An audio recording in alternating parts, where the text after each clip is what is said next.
नमस्कार, मैं रत्न सेन भारती। बिहारी न्यूज के आज के सेगमेंट कुर्सीनामा में आज एक नए विषय के साथ हम जुड़े हैं और यह विषय है पूर्वोत्तर का चुनाव परिणाम सामने आ गया है। हमारे साथ राजनीतिक विश्लेषक सिमरनजीत सिंह हैं। इनसे हम जानेंगे कि पूर्वोत्तर के राज्यों में चुनावी नतीजे जो है वो किस तरह के रहे, बीजेपी को लेकर जो है यह किस तरह की स्थिति है, कांग्रेस को लेकर यह किस तरह की स्थिति है, और खासकर अगर हम बिहार की बात करें तो बिहार की दो पार्टियाँ एलजेपी और जदयू को लेकर जो है किस तरह के हालात रहे हैं। इन तमाम विषयों पे हम आगे पूर्वोत्तर के राज्यों के नतीजों पे हम जुड़ेंगे सिमरनजीत सिंह के साथ। तो बताएं पूर्वोत्तर के राज्यों की स्थिति क्या है, बीजेपी को लेकर सबसे पहले बताएं कि क्या स्थिति है अभी। देखिए, पूर्वोत्तर के 3 राज्यों में विधानसभा के चुनाव हुए थे, त्रिपुरा, मेघालय और नागालैंड। त्रिपुरा में भारतीय जनता पार्टी की सरकार बन चुकी है और नागालैंड में भी उनकी सरकार बन चुकी है। मेघालय में स्थिति स्पष्ट नहीं है, लेकिन वहाँ शायद भारतीय जनता पार्टी सरकार नहीं बना पाएगी। और भारतीय जनता पार्टी के लिए नतीजे अच्छे हैं। हालांकि त्रिपुरा में पहले के मुकाबले उनकी सीटें कम हुई है। और त्रिपुरा में खास बात ये रही कि जहाँ पिछली बार कांग्रेस का खाता भी नहीं खुला था, इस बार वहाँ कांग्रेस की 5 सीटें मिलती हुई दिखाई दे रही हैं। और क्योंकि उन्होंने लेफ्ट के साथ मिलकर के चुनाव लड़ा था। तो आपने ये पूछा कि पूर्वोत्तर राज्यों में विधानसभा के जो चुनाव हुए हैं उनका बिहार की राजनीति पर क्या असर पड़ेगा। देखिए, पूर्वोत्तर बहुत दूर है। पूर्वोत्तर के राजनीतिक हालात बिल्कुल अलग हैं, बिहार की राजनीतिक स्थिति बिल्कुल अलग है। सीधे तौर पर हम ये कह सकते हैं कि पूर्वोत्तर के इन राज्यों में नागालैंड, मेघालय, त्रिपुरा में जो विधानसभा के चुनाव हुए हैं उनके नतीजों का बिहार की राजनीति पर कोई असर नहीं पड़ेगा। लेकिन चूंकि 2 राज्यों में भारतीय जनता पार्टी वहाँ सरकार बनाने में कामयाब होती हुई दिखाई दे रही है, लिहाजा बिहार में भी जो भारतीय जनता पार्टी के नेता हैं, कार्यकर्ता हैं, समर्थक हैं, शुभचिंतक हैं, वो उत्साहित ज़रूर होंगे, खुश होंगे। हाँ, बिल्कुल जश्न मनाने का समय है। और एक तरीके से वो मनोवैज्ञानिक दबाव बनाएंगे और मनोवैज्ञानिक दबाव बीजेपी के कार्यकर्ताओं पर होगा कि जिस तरीके से वो 3 राज्यों में जीते हैं उस तरीके से बिहार में भी उनकी सरकार बने। और लोगों के बीच भी भारतीय जनता पार्टी इस बात को बताएगी कि देखिए, बीजेपी ऑल अखिल भारतीय स्तर की पार्टी हो चुकी है। बीजेपी उत्तर से लेकर दक्षिण, पूर्व से लेकर पश्चिम तक की पार्टी बन चुकी है। बीजेपी और देश के हर राज्य में अपनी सरकार बना रही है। ऐसे में बिहार भी इससे पीछे क्यों रहे। और बिहार में भी यह संदेश दिया जाएगा कि जब नॉर्थ ईस्ट में बीजेपी का कमल खिल सकता है तो बिहार में भी बीजेपी अपने दम पर सरकार क्यों नहीं बना सकती है। लेकिन उसके पहले हम आपको बता दें कि बिहार के राजनीतिक हालात बिल्कुल अलग हैं। क्योंकि बिहार में भारतीय जनता पार्टी के सामने महागठबंधन जैसा एक विराट राजनीतिक अलायंस जो होता है वो सामने है। जो उसके सामने नीतीश कुमार जैसा एक बड़ा नेता है। नीतीश कुमार के कद का नेता बिहार में आज भी कोई नहीं है। लालू प्रसाद यादव थे जो नीतीश कुमार को उनके कद के टक्कर दे सकते थे, लेकिन लालू प्रसाद यादव कानूनी अड़चनों की वजह से, स्वास्थ्य संबंधित मामलों की वजह से सक्रिय राजनीति से दूर हैं। और तेजस्वी यादव जो उनके बेटे हैं वो बिहार में राजनीति, उनकी पार्टी की कमान एक तरीके से, वो अध्यक्ष तो नहीं है आरजेडी के, लेकिन आरजेडी के सर्वमान्य नेता के तौर पर तेजस्वी यादव बिहार में काम कर रहे हैं। और ऐसे में स्थिति जो है पूर्वोत्तर राज्यों से यह बिल्कुल अलग है यहाँ पर। और जैसा कि हमने पहले भी कहा, सवाल में ही हमारा वो था कि जदयू और एलजेपी को लेकर क्या स्थिति रही, क्योंकि जदयू और एलजेपी ये 2 ऐसी पार्टियां जो कि नॉर्थ ईस्ट में, जदयू के लेकर तो ये भी कहा जा रहा था कि अगर नॉर्थ ईस्ट में ये अगर 4 सीटें भी लाने में कामयाब होती है तो नेशनल पार्टी का तगमा या फिर 6% वोट बैंक अगर इसका कन्वर्ट होता है तो ये नेशनल पार्टी के रूप में अपने आप को प्रस्तुत कर सकती है। लेकिन इन चुनावों में जदयू के क्या हालात हैं और एलजेपी को लेकर क्या है, क्योंकि एलजेपी का एक सीट जो है, एक कैंडिडेट जो है आगे बढ़ता हुआ दिख रहा था। नहीं, मैं आपको करेक्ट करूं कि सुबह में जब नागालैंड विधानसभा चुनाव के नतीजे आने शुरू हुए थे तो एक सीट पर जनता दल यूनाइटेड का और 1 सीट पर लोक जनशक्ति पार्टी का जो प्रत्याशी है वो आगे बढ़ता हुआ दिखाई दे रहा था। लेकिन हम आपको बता दें कि ऐसा नहीं है कि नीतीश कुमार का मुंह देख के कोई नागालैंड में जेडीयू को वोट दे दिया या चिराग पासवान का खूबसूरत सा चेहरा देख करके कोई उनको वोट देने जा रहा था। वो प्रत्याशियों के अपने वोट थे। और रह गई बात नॉर्थ ईस्ट में, नागालैंड, खास करके नागालैंड, मेघालय, इन राज्यों के बारे में कि वहाँ कब जिस पार्टी का विधायक है कब कहाँ चला जाएगा। हाँ। और वहाँ एक एक विधायक नहीं जाता, पूरी पार्टी ही एक पार्टी दूसरी पार्टी में विलय कर जाती है। तो वहाँ की स्थिति बिल्कुल अलग है। और ऐसे में ये कह देना कि वहाँ लोजपा अगर एक सीट जीत जाती है या वहाँ जेडीयू एक सीट, हालांकि तकनीकी रूप से हम देखें तो फायदा होगा। अगर वहाँ पे 6% या उससे ज़्यादा वोट मिल जाता है तो किसी दल को राष्ट्रीय पार्टी का दर्जा मिल सकता है। एलजेपी भी वहाँ चुनाव लड़ी थी, जेडीयू भी वहाँ चुनाव लड़ी थी। जेडीयू राष्ट्रीय पार्टी का दर्जा लेने के लिए चुनाव लड़ रही थी, लेकिन अभी चुनाव आयोग का पूरे तरीके से जो आंकड़ा होता है वो सामने नहीं आया है। ऐसे में हम नहीं कह सकते हैं कि जेडीयू और लोजपा की स्थिति क्या रही, लेकिन यह हम आपको बताते हैं कि जब नतीजे आ रहे थे तो एक एक सीट पर दोनों पार्टी लीड करती हुई दिखाई दे रही थी।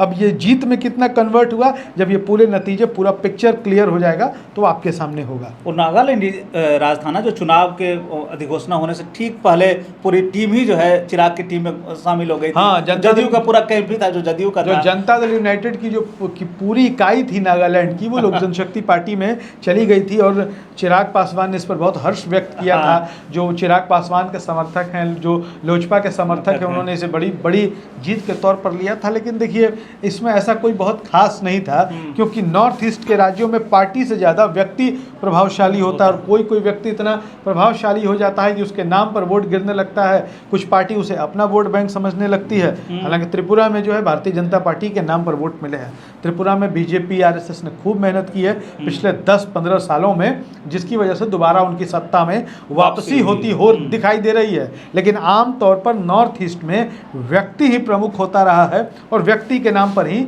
वोट गिरते रहे हैं।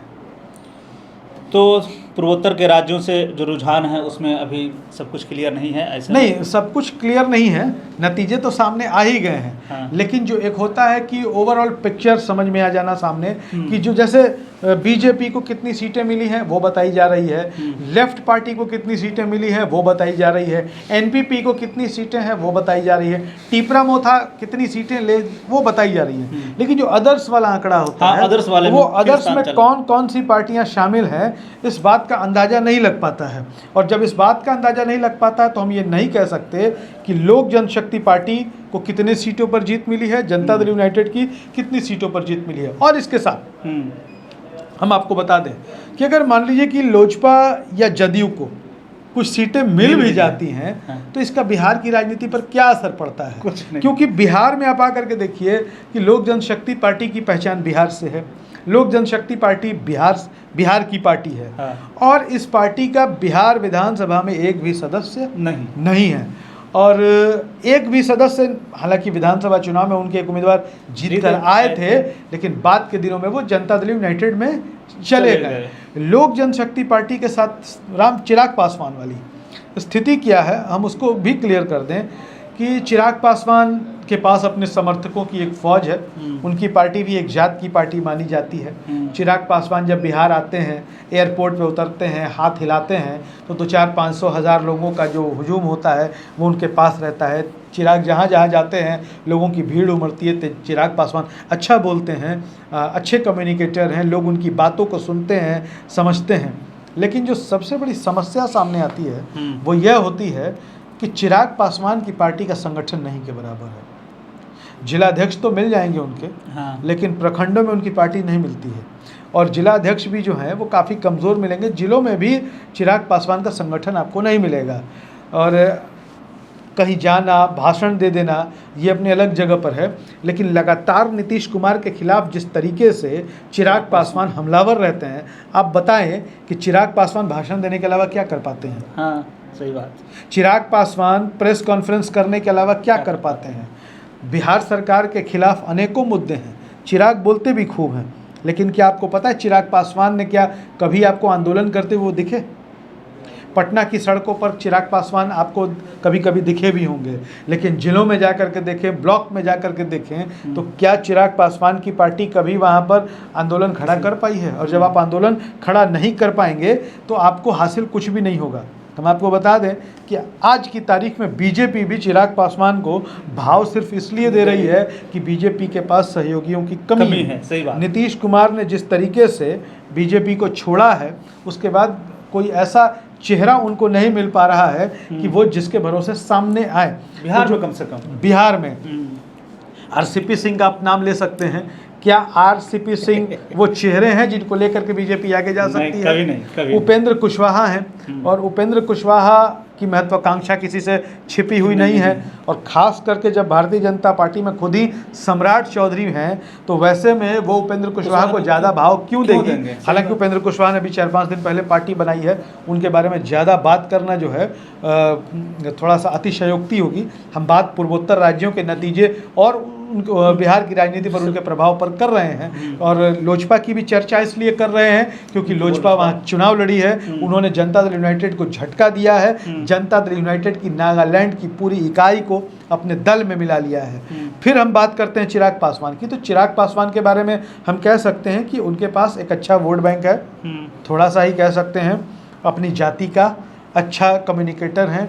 लेकिन चिराग पासवान कभी नीतीश कुमार के खिलाफ आंदोलन खड़ा नहीं कर पाए, क्योंकि बिहार के किसी भी हिस्से में चले जाएं उनकी पार्टी का संगठन आपको नहीं मिलेगा। संभव है कि जमुई जहां से वो सांसद होते हैं वहां उनकी पार्टी का संगठन, और संगठन क्या होगा, पार्टी ही 2 हिस्से में बढ़ गई। हम तो 2 हिस्सा भी नहीं कह सकते, क्योंकि 6 सांसद में 5 जहाँ एक जगह हो, पूरी पार्टी उसकी तो पूरी पार्टी उनकी होनी चाहिए थी। लेकिन एक बात है कि जो लोजपा का संगठन है, जो लोजपा का कैडर है, जो जमीन पर काम करने वाले उनके कार्यकर्ता हैं, वो चिराग पासवान के साथ हैं। और जमीन पर काम करने वाले कार्यकर्ता मतलब जमीन से जुड़े हुए, लेकिन वो भी जमीन पर दिखाई नहीं देते। रामविलास के साथ जुड़े थे, जो रामविलास पासवान, स्वर्गीय रामविलास पासवान के साथ जो लोग थे, जो झोपड़ी छाप को जानते थे, वो चिराग पासवान के साथ हैं। और भारतीय जनता पार्टी भी इस बात को समझ रही है। पशुपति कुमार पारस, इनकी भी छुट्टी होने वाली है केंद्रीय मंत्रिमंडल से, क्योंकि वोट तो पार्टी भले ही पशुपति कुमार पारस तोड़ कर ले गए हों, लेकिन जो वोट जिसे हम कह सकते हैं वोट चिराग पासवान के साथ है। और लोकसभा चुनाव से ठीक पहले चिराग पासवान को भारतीय जनता पार्टी केंद्र सरकार में मंत्री बनाने जा रही है, यह पूरी तरीके से तय हो चुका है। और एक बात और बता दें कि अगर मान लीजिए कि नागालैंड में 1-2 सीटें लोजपा जीत भी जाती है, तो बीजेपी वहाँ सरकार बना रही है, बीजेपी के साथ ही चिराग पासवान जाएंगे। और यही बिहार की राजनीति को थोड़ा बहुत जो प्रभावित करेगा कि अगर चिराग वहाँ जाते हैं सीटें जीतने की स्थिति में, अगर वो सीट जीतते हैं तो बीजेपी के साथ वो जाएंगे, और अगर बीजेपी के साथ जाएंगे तो भारतीय जनता पार्टी भी कंसीडर करेगी उनको केंद्र में। हालांकि कंसीडर करने की कोई बात नहीं है, जो मीडिया रिपोर्ट्स हैं उसके हिसाब से तय है कि चिराग पासवान मंत्री बनने जा रहे हैं केंद्र सरकार में। लेकिन अगर नागालैंड में भी जो उनके जीते हुए विधायक बीजेपी को समर्थन, सोने पे सुहागा होगा, चिराग पासवान की जो दावेदारी है और पुख्ता और मजबूत होगी। और हमें लगता है 2020 का इनाम ही उन्हें मिलेगा, जो तो नीतीश कुमार को डैमेज करने में उनका कितना बड़ा योगदान रहा था। नहीं, बहुत बड़ा योगदान रहा था नीतीश कुमार की पार्टी को। वो नीतीश कुमार जिनकी पार्टी कभी अपने दम पर सरकार बना चुकी है, 118 सीटें उनके पास हुआ करती थी, आज 43 सीटों पर नीतीश कुमार हैं। और इस आंकड़े तक ले जाने में चिराग पासवान का बहुत बड़ा रोल रहा है। यही बात रहा कि बार बार चिराग मॉडल का जिक्र जो है जनता दल यूनाइटेड के नेता करते रहे, जेडीयू के राष्ट्रीय अध्यक्ष खुद ललन सिंह करते रहे हैं। तो ऐसे में बिहार की राजनीति की बात पूर्वोत्तर से तुलना करके देखना मेरे हिसाब से बेमानी होगी। पूर्वोत्तर से बिहार की कोई तुलना नहीं है, पूर्वोत्तर के नतीजों का बिहार के नतीजों पर कोई फर्क नहीं पड़ना है। लेकिन हाँ, बीजेपी चूंकि 2 राज्यों में जीती है तो बीजेपी के कार्यकर्ता उत्साहित होंगे, और बीजेपी कार्यकर्ता बस पूरे बातों का लब्बो-लुआब निष्कर्ष यही है, बीजेपी बिहार में इस बात को बताएगी कि भारतीय जनता पार्टी एक अखिल भारतीय पार्टी है, देश भर में उसका जनाधार है। जब वो नॉर्थ ईस्ट में अपनी सरकार बना सकती है तो बिहार में अपनी सरकार क्यों नहीं बना सकती है। सिर्फ यही असर बिहार पर पड़ने वाला है पूर्वोत्तर राज्यों के नतीजों का।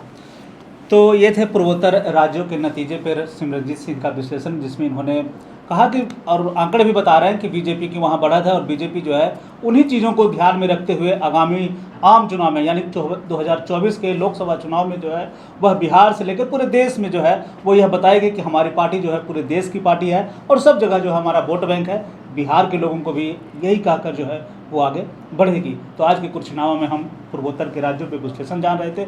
आगे के नए एपिसोड के लिए आप हमारे चैनल के साथ बने रहें।